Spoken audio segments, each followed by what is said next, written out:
Welcome back after the break. اب ذرا بات ہم کریں گے کہ ایگریکلچر سیکٹر میں کیا ہو رہا ہے, ریسرچ میں کیا ہو رہا ہے. ہم اکثر بات کرتے ہیں کہ پیداوار زیادہ ہوتی بھی ہے, بمپر کراپس ہوتی بھی ہے, لیکن آج ہم ان فصلوں کی بات کریں گے جن کی یا تو اس طرح کی پیداوار نہیں ہوتی یا فور دیٹ میٹر ہمیں سیڈ باہر سے منگوانا پڑتا ہے, اور کچھ فصلیں ایسی جو یہاں پر کاشت ہی نہیں ہوتی, جیسے کہ جنجر یعنی ادرک باہر سے آتی ہے, چائنا سے آتی ہے, کسی اور ملک سے آتی ہے. And at the same time آلو پسند تو سب کو ہوتے ہیں, فرائز, لیکن آلو کاشت تو ہو رہا ہے یہاں پہ, بٹ اس کا جو بیج ہے وہ صرف 1% پاکستان میں پروڈیوس ہوتا ہے, باقی جو 99% اس کا سیڈ ہے وہ باہر سے آتا ہے. لیکن اب یہ دونوں مسئلوں کا حل لے کر آئے ہیں ہم, کیونکہ PARC کی طرف سے اس پر خاصا کام کیا گیا, تو آج ہم اسی پر ڈسکشن کریں گے. ایگزیکٹلی, اور یہ حل ہم نہیں لے کر آئے ہیں, یہ حل ہمارے پاس ایک سائنٹسٹ اور چیئرمین PARC ڈاکٹر غلام محمد علی صاحب لے کر آئے ہیں. انہیں ویلکم کرتے اور ان سے جانتے ہیں کہ ہم کس طرح سے بمپر کراپ کر سکتے ہیں, پوٹیٹو کی, جنجر کی اور سو مینی. السلام علیکم and sir very good morning, کیسے ہیں آپ؟ بسم اللہ الرحمن الرحیم. شکریہ ذریعہ صاحب. سب سے پہلا تو سوال یہ کہ ابھی جس طرح سے شعیب نے بھی ڈسکس کیا, ایک ایسی ٹیکنیک جسے ایروپونک کہا جاتا ہے, اور ہم اس کی نسبت بہت اس کی بدولت بہت ساری بمپر کراپس کر سکتے ہیں, کیونکہ روایتی طریقوں سے اگر ہم لوگ پیچھے ہٹ دیں تو سب سے پہلے تو ذرا ہمارے کسان بھائیوں کے لیے اور ہماری عوام کے لیے بڑے آسان الفاظ میں بتائے گی ایروپونک جو ٹیکنیک ہے یہ بیسیکلی ہے کیا؟ ایکچولی دیکھیں, پاکستان کا جس طرح آپ نے بلایا, ایگریکلچر بہت امپورٹنٹ سیکٹر ہے اور اس میں بہت سارے پروڈکٹس ہیں, اور ایک دوسری بات یہ ہے کہ یہ اوپن ایئر جو انوائرمنٹ انڈسٹری ہے, اور بہت سی ڈیزیزز اور انوائرمنٹل تھریٹس اور بہت ساری اور فلڈز اور ڈفرینٹ چیزیں. ایکچولی جو ایروپونک کی آپ بات کرتے ہیں, پوٹیٹو کے بارے میں تھوڑا سا آپ کو میں بتا دوں کہ پوٹیٹو اوور آل جو ہم تقریباً 5 ملین ٹن ہماری پروڈکشن ہے پاکستان میں پوٹیٹو پر ایئر جو, اور پھر یہ ہے کہ تقریباً 5 لاکھ ایکڑ پہ یہ لگاتے ہیں. 4 لاکھ تقریباً ٹن اس کا سیڈ ہمیں چاہیے.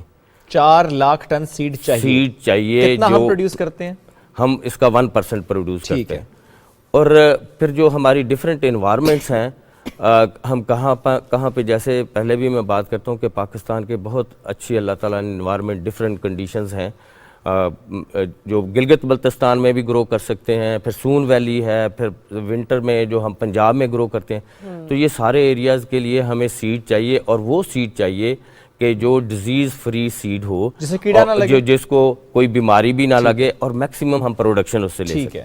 تو جو ایروپونک کنڈیشن یہ بھی ایک ٹیکنیک ہے اس طرح سے کہ پہلے تو یہ میں آپ کو بتاؤں کہ ہم نے national institute for genomics and advance bio technology ایک سینٹر اسٹیبلش کیا. ٹھیک ہے. اس میں 28 لیبارٹریز ہیں. ایک ایکٹیویٹی اس میں ہے پوٹیٹو ٹیشو کلچر کے حوالے سے. یہ آپ کراچی کی بات کر رہے ہیں؟ نہیں, یہاں پہ جو نیشنل ایگریکلچر ریسرچ سینٹر, وہ جو ایکٹیویٹی ہے اس کو اس لیے ہم نے وہ یہ کام سٹارٹ کیا کہ ہم ڈیزیز فری سیڈ بنائیں. جا کے جیسے آپ نے بتایا کہ ہالینڈ سے ہم بہت سارا بلینز کا سیڈ جو ہالینڈ سے منگواتے ہیں, تو تھرو ٹیشو کلچر اور وہ 7ویں 8ویں جنریشن پھر اس کو ملٹیپلائی کر کے پھر ہمیں بھیجتے ہیں. تو ہم کیوں نہ ڈائریکٹ ہم تھرو ٹیشو کلچر ٹیکنیک سے کریں. تو وہ پہلے یہ چھوٹی چھوٹی ٹیکنیکس ہیں. ہم جیسے نارملی سیڈ ہوتا ہے, سیڈ سے ہم گرو کرتے ہیں پلانٹس. اس میں یہ ہے کہ ہم ٹیشو سے سیڈ گرو کرتے ہیں اور کنٹرول کنڈیشنز میں, تاکہ اس کو کوئی ڈیزیز نہ ہو. تو وہ جو ٹیشو کلچر کی جو ٹیکنیک ہے, اس میں گروتھ روم میں پہلے اس کو گرو کرتے ہیں, ملٹیپلائی کرتے ہیں, پھر اس کے سیڈ کے لیے ملینز پودے بناتے ہیں, اور پھر اس کو ہم سوائل میں لے کے جاتے ہیں سیڈ بنانے کے لیے. لیکن سوائل میں پھر اس میں ڈیزیزز آ جاتی ہیں. اس کو جو نیوکلس سیڈ ہوتا ہے, اس کے حوالے سے ہم نے ایروپونک کنڈیشن کو وہ اسٹیبلش کیا. اس میں یہ ہوگا کہ وہ جو پلانٹس, ملینز پلانٹس ہم نے ٹیشو کلچر لیبز کے اندر بنائے, ان کو ہم اس میں ایروپونک جو کنڈیشن ہے اس کے اندر ہم لگائیں گے. اس میں یہ ہوتا ہے جو نارملی کہ پلانٹس کو ہم وہ ہینگ کر رہے ہوتے ہیں ایئر میں, اور نیچے پھر اس کی جو اس کو نیوٹرینٹس ملتے ہیں ہر 4 منٹ کے بعد ایک شاور کی طرح اس کو مسٹ ہم دیتے ہیں. اس کے اندر نیوٹرینٹس بھی اور پانی بھی, اور وہ نہ پانی کے اندر ہینگ کر رہا ہوتا ہے, نہ سوائل کے ساتھ, نہ کسی مٹیریل کے ساتھ. کسی وائر کسی اس کے تھرو یہ پلانٹ ہینگ کرے گا, لائک کس طرح سے ہم لوگ دیکھیں گے اسے؟ یہ ایسے ہی ہم نے ایک وہ ڈیش بورڈ سا بنایا ہوا ہے, اس کے اندر سوراخ کر کے اس کو ہینگ کر دیا. اور نیچے اس کے جو شاور ہے اور وہ 4 منٹ کے بعد وہ شاور نیوٹنٹس کے ساتھ اس کو 30-40 سیکنڈز کے لیے وہ کرتا ہے اور پھر وہ کیونکہ وہ کسی چیز سے ٹچ نہیں ہو رہا تھا. اور وہ جو پر پلانٹ ہے اس وقت تقریباً اس کے جو نیوکلس سیڈ ہے وہ تقریباً 40 سے 50 سیڈز اس کو ایک پودے کو لگتے ہیں. تو اس میں تھوڑی سی جو نارمل سی ہم سکرین ہاؤس اور وہ جو فیسلٹی بنائے اس میں ملینز ٹیوبرز ہم بنا سکتے ہیں. اور پھر وہ جو پلانٹس جو ٹیوبرز ہیں اس کو ہم پھر جس طرح ہالینڈ سے 7-8 دفعہ ملٹیپلائی کر کے وہ ہمیں بھیجتے ہیں تو اس سیڈ کو ہم 7-8 دفعہ جیسے سال میں 3 فصلیں ہم لے سکتے ہیں. گلگت بلتستان میں جو سون ویلی ہے اور پھر پنجاب میں, تو تاکہ اس کو ریپڈلی پھر اس میں 2 کوشچن ہیں. ایک تو یہ آپ نے کہا کہ گلگت بلتستان سون ویلی یہ وہ کیا یہ جو ایروپونک ہے یہ واقعی مطلب جس طرح سے وہاں پہ سوائل میں ہم لوگ اگر گلگت بلتستان اور وہاں کی اس میں کریں تو کیا یہ ایروپینک کنڈیشن بھی جو ہے یہ بھی صرف انہی ایریاز میں اپلائی ہو سکتی ہے؟ دوسرا کوشچن یہ کہ بہت سارے لوگ یہ کہتے ہیں جب بھی سبزی خریدے جاتے ہیں کہ یہ تو فارمی ہے اسے چھوڑ دو. جو یہ ایروپونک کے تھرو اگر ہم پوٹیٹو کاسٹ کر رہے ہیں کچھ اور بھی کاسٹ کر رہے ہیں تو کیا اس کو بھی یہ کہا جائے گا کہ فارمی ہے اسے چھوڑ دو, اس کے اندر وہ غذائیت وہ نیوٹریشنز موجود نہیں ہیں؟ نہیں, ایسی بات نہیں ہے. دیکھیں یہ ایک وہ اور بات لمبی ہو جائے گی. یہ جینیٹک میک اپ ایک ہوتا ہے جو کہ ہر پلانٹس کے اندر ایک اللہ تعالیٰ نے اس کے جو کیمیکلز ہیں جو نیوٹرینٹس ہیں اس کو وہ جو ڈی این اے ہے وہ اور وہ جو پروٹین ہے اس کو وہ اللہ تعالیٰ نے اس کے اندر نظام رکھا ہے کہ اس نے یہ پیدا کرنا ہے, یہ نیوٹرینٹس اس میں پیدا کرنے ہیں اور یہ چیزیں. اور اس کو ورائٹیز کو ہم اس طرح سے پھر اس کے جو سارے انالیسس کرنے کے بعد پھر ریلیز کرتے ہیں اور وہ لے کے آتے ہیں کہ جو فارمنگ کے حوالے سے. یعنی اس کو ہم یوں سمجھ لیتے ہیں سر کہ بیسیکلی اس ٹیکنیک کے ذریعے اس ٹیکنالوجی کے ذریعے فور دیٹ میٹر ہم صرف اور صرف سیڈ پروڈیوس کر رہے ہیں اور زیادہ پروڈیوس کر رہے ہیں. اب مجھے سر یہ بتائیں 4 لاکھ ٹن سیڈ کی ریکوائرمنٹ ہے پاکستان کی, آپ نے کہا 1% پاکستان میں پروڈیوس ہوتا ہے باقی ہم ہالینڈ سے منگواتے ہیں. کتنا ایریا ریکوائرڈ ہے for this much production 4 lakh ton seeds اور کتنا اور وقت لگے گا ہمیں اس فیسلٹی کو ڈیولپ کرنے میں کہ ہم یہ بنا پائیں پاکستان میں؟ اس میں دیکھیں ہم نے تو جو این اے آر سی نے ہمارے سائنٹسٹ نے ہم نے تو ایک جو ٹیکنیک اور وہ فیسلٹی فار ڈیمونسٹریشن پرپزز وہ ہم نے ڈیولپ کر دی اور یہ بتا رہے ہیں یہ ٹیکنالوجی جو ہے نا اس کو ہم ڈیمونسٹریٹ کر رہے ہیں ٹھیک ہے. اور تاکہ اس کے پھر اگر ہم سارے اوور آل جیسے پورے پاکستان میں لے کے جانا ہے ہم بھی اس کے اوپر کافی کام کر رہے ہیں.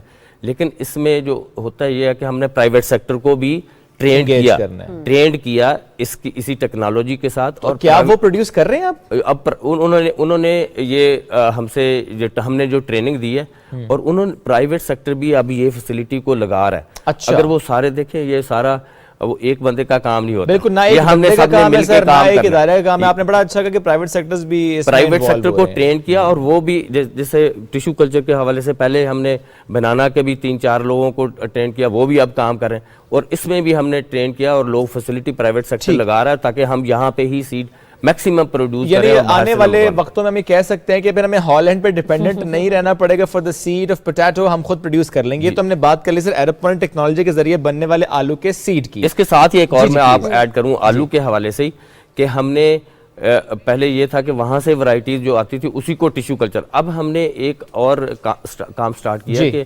آلو کی جو بریڈنگ اور ورائٹی ڈیولپمنٹ بھی ہم نے اپنی ہی سٹارٹ کر دی تاکہ ہماری ہی ورائٹی ہوں اور اسی کو ہم ملٹیپلائی کریں. اور اس کے اوپر بھی ہم نے یہ 2-3 سال سے کام سٹارٹ کر دیا اور اب ہماری ورائٹی ہوں گی اور وہی سیڈ ہم ہر جگہ پر جائے گا. ٹھیک ہے سر, کوئکلی آ جاتے ہیں اب ذرا ہم ادرک پر. پہلے ہم لے رہے تھے چائنا سے, تھائی لینڈ سے اور ملکوں سے, اس پر آپ نے کیا کام کیا؟ ادرک بھی پاکستان میں پیدا ہوگی اب انشاءاللہ؟ یہ اس کے لیے کیونکہ ہمارا کام ہے کہ بھی کوئی ایکسپلور کرنا اور ریسرچ. دیکھیے ریسرچ اور سائنس اینڈ ٹیکنالوجی اسی سے ساری دنیا آگے گئی ہے, ریسرچ سے. یہ ساری چیزیں آپ دیکھتے ہیں روز ٹیکنالوجی چینج ہوتی ہے اور یہ کوئی ایسی بات نہیں ہے کہ ادرک ہم نہ گرو کر سکے. جیسے میں نے بتایا کہ ہمارے پاکستان میں ڈیفرنٹ انوائرمنٹس ہیں. صحیح, آپ جی بی میں ڈیفرنٹ ہے, ویلیز میں ڈیفرنٹ ہے, پنجاب میں ڈیفرنٹ ہے, سندھ میں کوسٹل ایریا بالکل ڈیفرنٹ انوائرمنٹ ہے. تو بات صرف ایکسپلور کرنے کی ہے کہ کون سی جو کراپ ہے وہ کہاں پہ ہو سکتی ہے. تو یہ کیونکہ ہم بلینز کی تقریباً 10-11 بلین کی ادرک منگواتے ہیں باہر سے, تو ہم نے یہ سوچا کہ بھی اس کے اوپر پچھلے 4-5 سال سے ہم نے کام سٹارٹ کیا. میں نے خود بھی اس کو بڑا انٹرسٹ لیا. تو اس میں یہ کیا کہ 4-5 سال کے ایکسپیریمنٹ کے بعد ہم نے یہ آئیڈینٹیفائی کیا کہ ایک دو ورائٹیز جو ہے نا وہ پاکستان میں گرو ہو سکتی ہیں، بہت ساری اور بھی، لیکن وہ سکسیسفل نہیں ہوئی، اور وہ ایک ورائٹی جو ہے اس نے بڑی اچھی ییلڈنگ دی، 8 سے 10 ٹن پر ایکڑ ییلڈ اس کی ہے، جو کہ فیزیبل ہوتی ہے کسی بھی فارمر کے لیے، اس کی اکنامکس کو. اور کون سا ایریا آپ کو لگتا ہے جہاں پر ہم یہ کر پائیں گے؟ جو ایریا جو ہم نے انیشلی جو ایکسپیریمنٹس کیے ہیں NARC میں اور چکوال میں، اور یہ پوٹوار ریجن، یہ ہزارہ ریجن، اور اس میں جو انیشلی بڑی سکسیسفل ہو سکتی ہے، اور نارووال سیالکوٹ کی انوائرمنٹ ہے، اور پھر کوسٹل ایریا جو ہے نا، کیونکہ اس کے لیے جو بہت ہائی ٹیمپریچر وہ فیوریبل نہیں ہوتا، ٹھیک ہے، تو اس کے اوپر ہم جہاں ماڈریٹ ٹیمپریچرز ہیں، ویدرز ہیں، وہاں پر اس کی پروڈکشن ہوگی. یہ فیبروری میں ہم لگاتے ہیں اور نومبر میں اس کو ہارویسٹ کریں گے. ٹھیک ہے، تو بڑی جلدی یہ ادرک کی ادرک اگائیں گے اور بڑی اور ہمیں سستی ملے گی، وہ جو بازار میں اکثر آپ کو ایک عدد کا ٹکڑا 100 یا 120 روپے میں مل رہا ہوتا. Thank you so much doctor Ghulam محمد صاحب اپنا وقت دینے کے لیے. ڈیفینیٹلی ہم لوگ وزٹ ایک پلان کریں گے کہ ہم لوگ PARC کا وزٹ کریں اور دیکھیں کہ کس طرح سے ایئروپونک ٹیکنیک کے تھرو آپ باقی کی جو سبزیاں ہیں اس کی کاشت میں مصروف عمل ہے.